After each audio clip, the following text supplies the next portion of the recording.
Hello friends, বাবুনবিনি ভ্লগে আপনাদের স্বাগত জানাচ্ছি।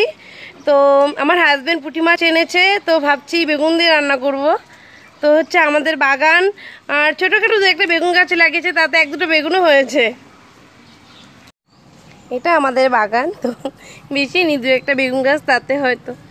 এই যে এখানে দেখতে পাচ্ছেন আপনারা, এই যে একটা, তারপর এখানে কি দিয়েছি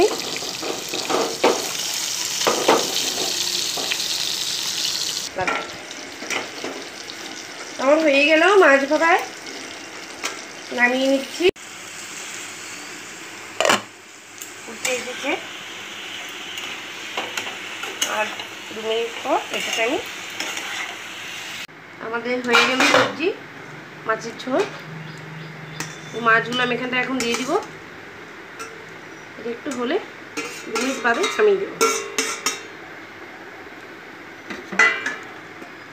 মাছের খেয়ে বলবে কিন্তু কিরকম হয়েছে।